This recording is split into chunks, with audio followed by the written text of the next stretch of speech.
नमस्कार, बहुत स्वागत आपका। आप देख रहे हैं द न्यूज, आपके साथ मैं सृष्टि मिश्रा। पूरे विपक्षी दलों को शांत कराने का काम किया है तेलंगाना में मौजूद अमित शाह ने। देश के गृह मंत्री हैं, उन्होंने कहा कि 3 चरण हो चुके हैं, हम 200 सीट जीत चुके हैं। आपको बता दें, अमित शाह ने ये बातें कही है और पहले से ही भविष्यवाणी आप कह सकते हैं कि कर दी है कि जो ये नेता फैला रहे हैं झूठ कि भाजपा हार रही है, ये गलत है। राहुल नामक यान को ये 20 बार लॉन्च कर चुके हैं, लेकिन अब 21वीं बार फेल होंगे। ये वोट आपका कांग्रेस जो कह रही है वोट फॉर जिहाद वर्सेस वोट फॉर विकास होगा।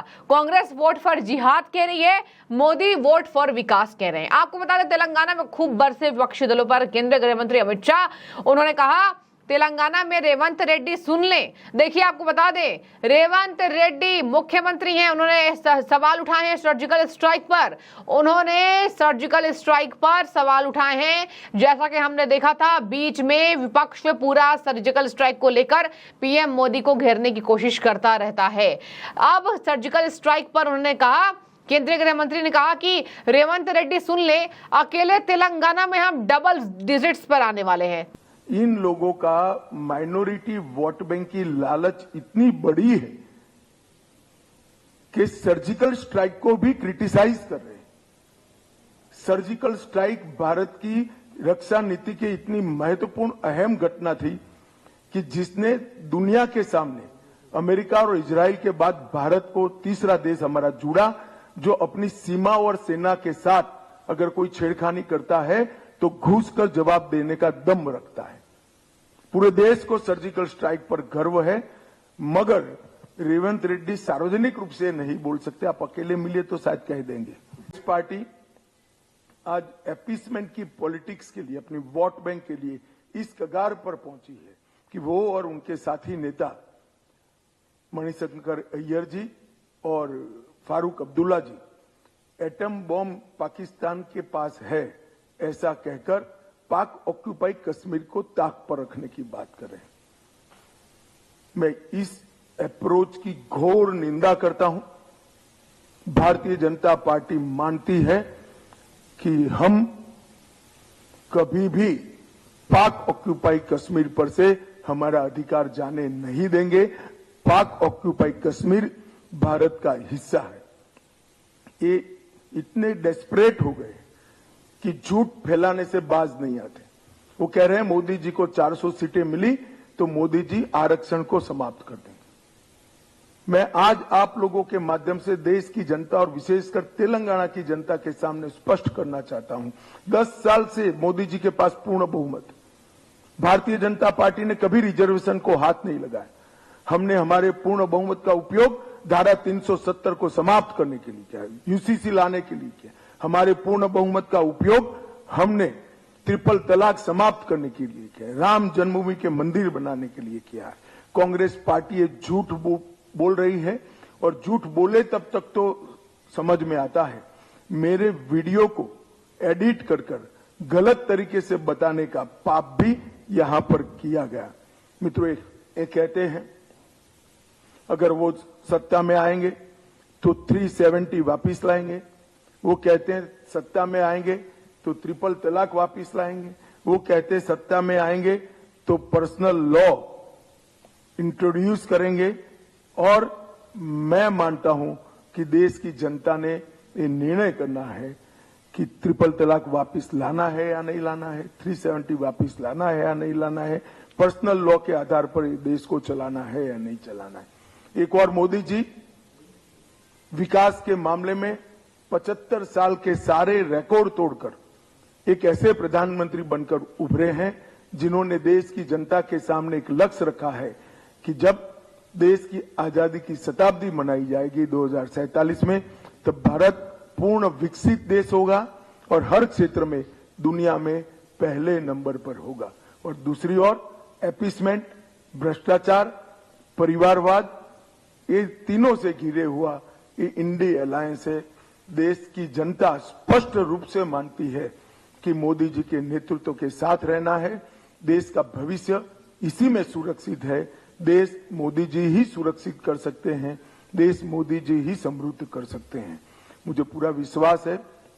मैं अपील करना चाहता हूं, अगले 3 चरण की तरह ही चौथे चरण में भी बढ़ चढ़कर भारतीय जनता पार्टी और उसके साथी दलों का आप समर्थन करिए और मोदी जी को एक निर्णायक लीड की ओर पहुंचाइए। धन्यवाद।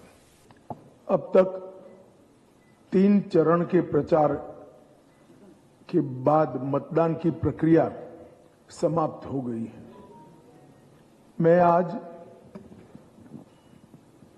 आप सभी को बताना चाहता हूं कि 3 चरण में भारतीय जनता पार्टी के नेतृत्व में एनडीए के सभी साथी दल 200 सीटों के आंकड़े के करीब करीब पहुंच गए हैं और ये चौथा चरण जो है वो एनडीए के लिए बहुत अच्छा है। हमारे तीनों चरण से सबसे ज्यादा सफलता हमें चौथे चरण से मिलेगी और निश्चित रूप से हम 400 पार की ओर आगे बढ़ेंगे। चौथे चरण में आंध्र प्रदेश और तेलंगाना का भी मतदान है।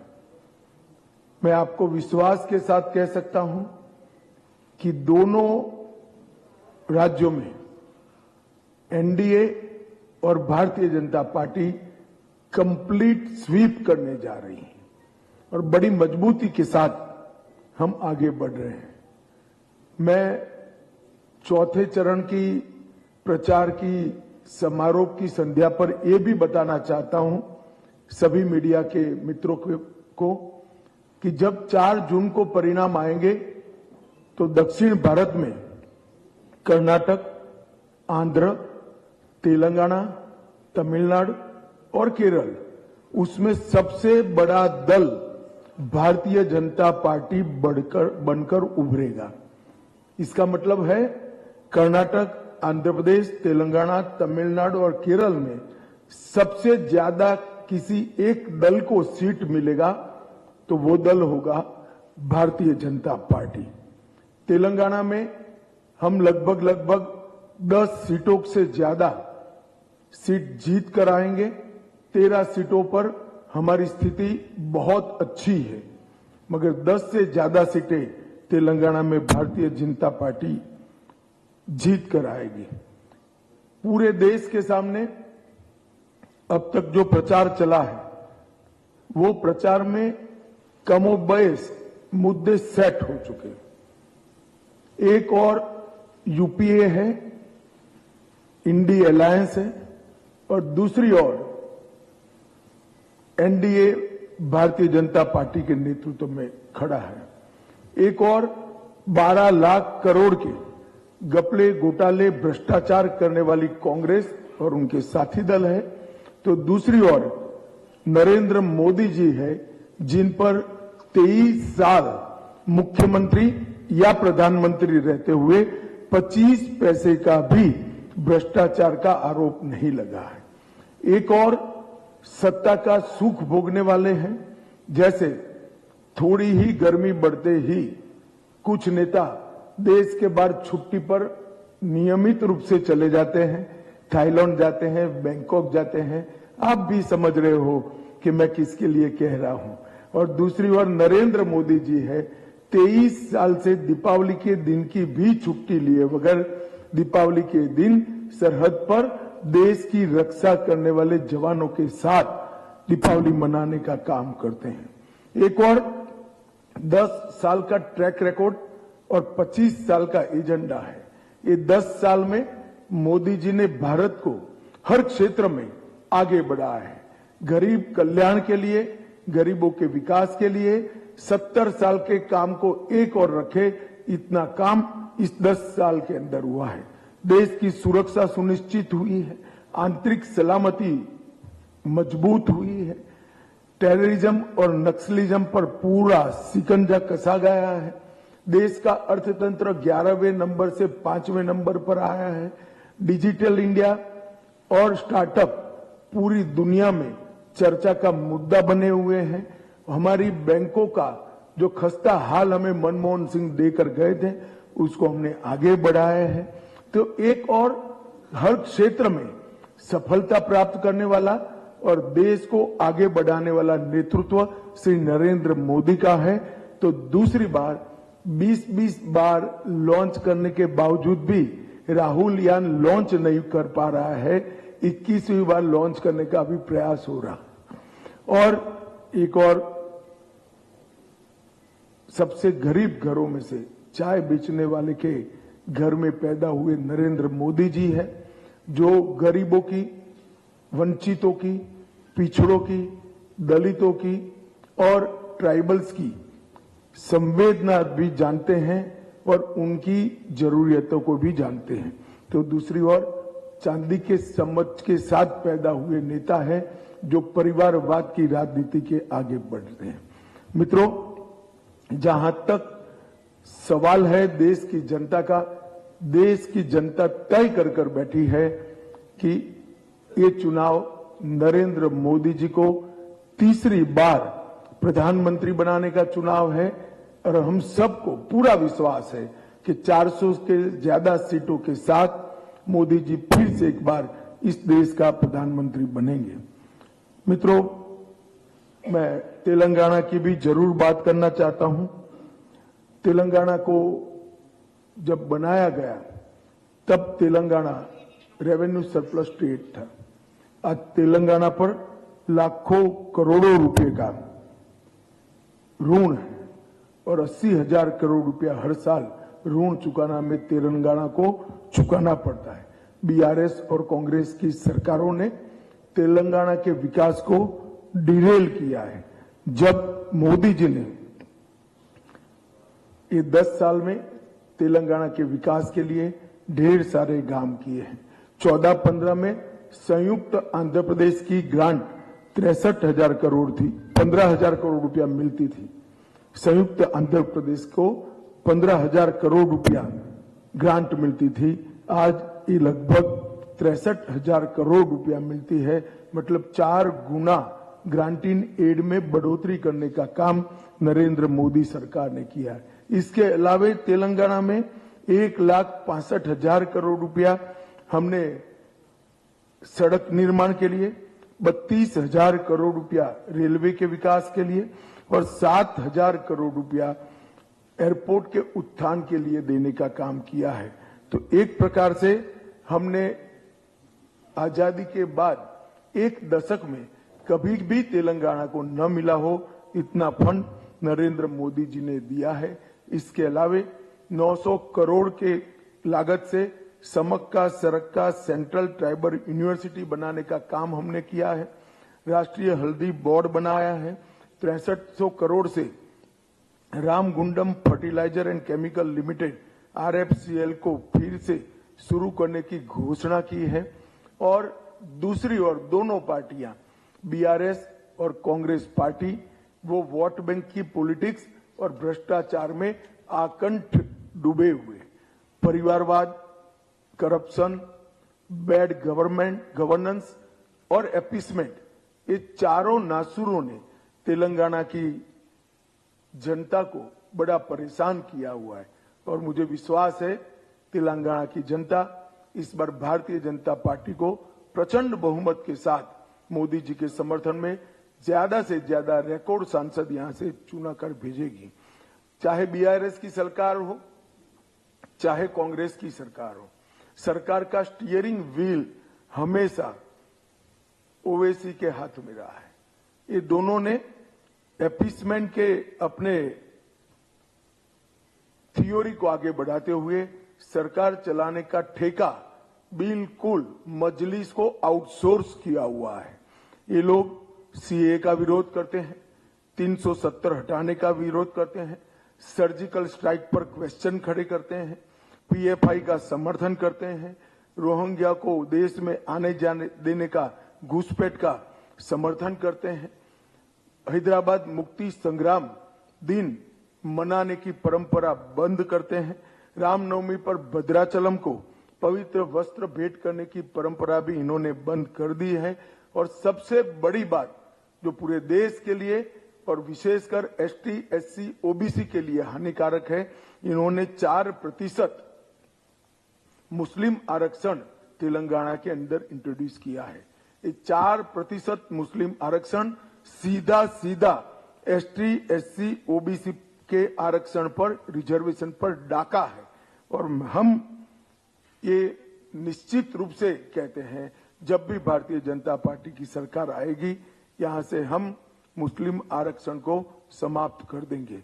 भाइयों बहनों, बीआरएस के घोटाले की बड़ी सूची मेरे पास है और कांग्रेस के घोटाले की बड़ी सूची भी मेरे पास है, मगर मैं इसमें बहुत ज्यादा नहीं जाना चाहता, परंतु कांग्रेस की वादा खिलाफी के बारे में जरूर कहना चाहता हूं। उन्होंने कहा था कि हम 2 लाख रुपया का कर्ज माफ करेंगे और ये भी कहा था सोनिया जी के जन्मदिन के दिन पर करेंगे।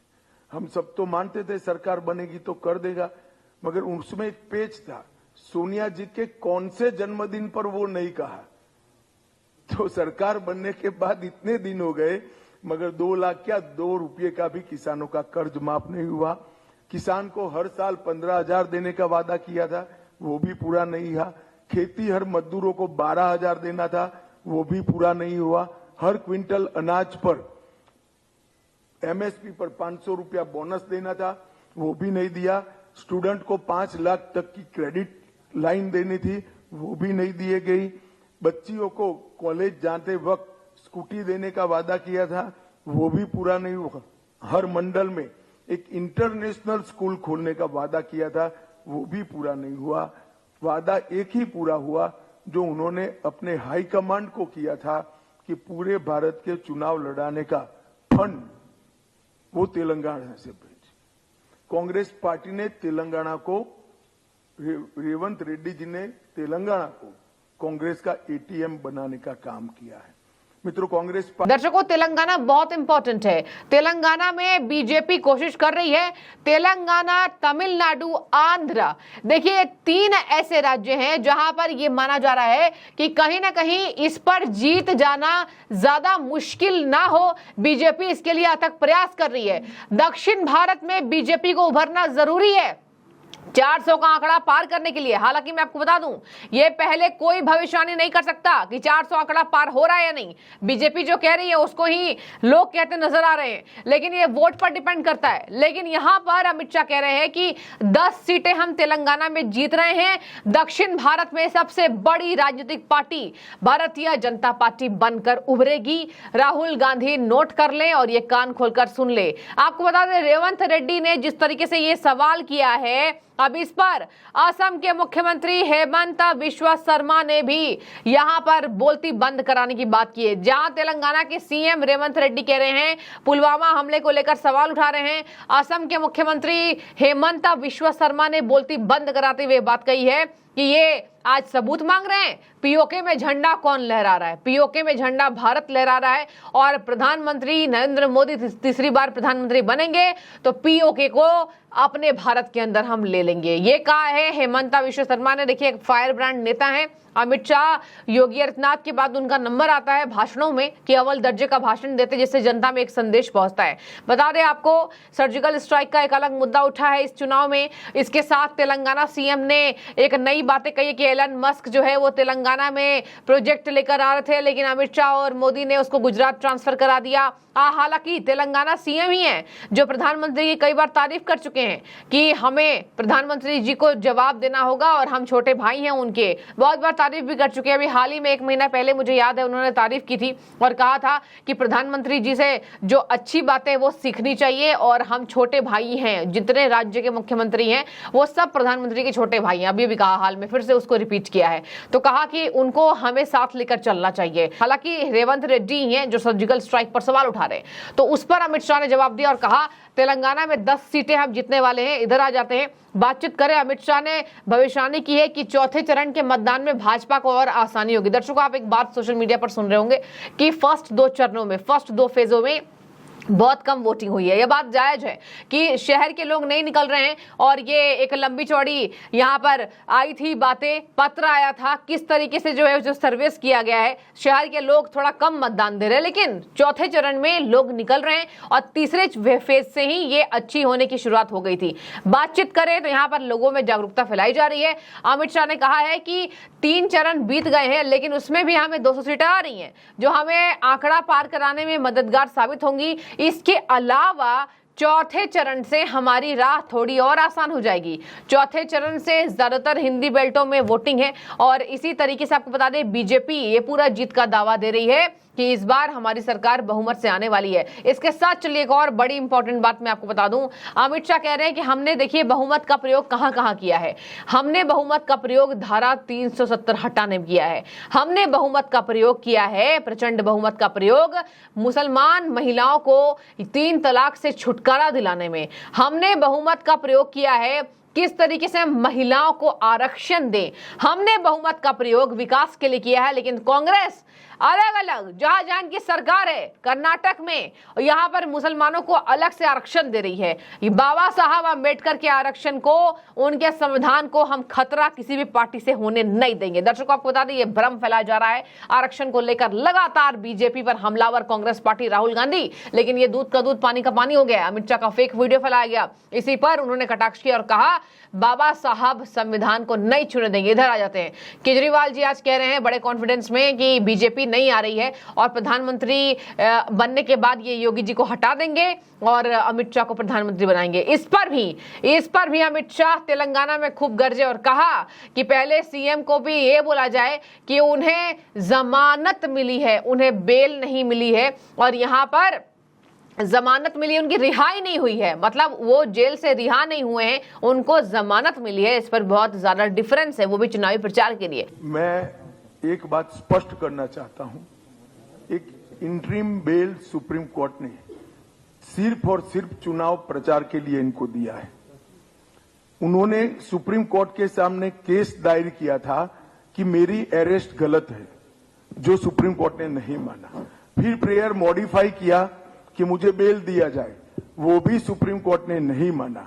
सिर्फ और सिर्फ चुनाव प्रचार करने के लिए 1 तारीख तक का बेल दिया गया है और 2 तारीख को उनको फिर से एजेंसियों के सामने सरेंडर करना है।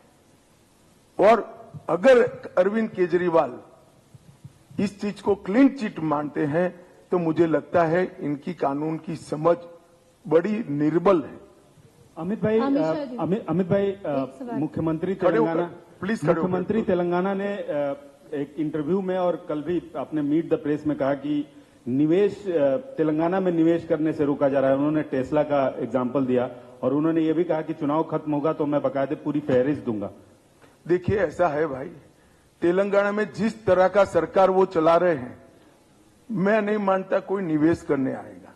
अगर उनको तकलीफ है तो वो भारत सरकार के प्रधानमंत्री जी को मिल सकते थे, मदद चाहिए तो, और मांगनी भी चाहिए, इसमें क्या है।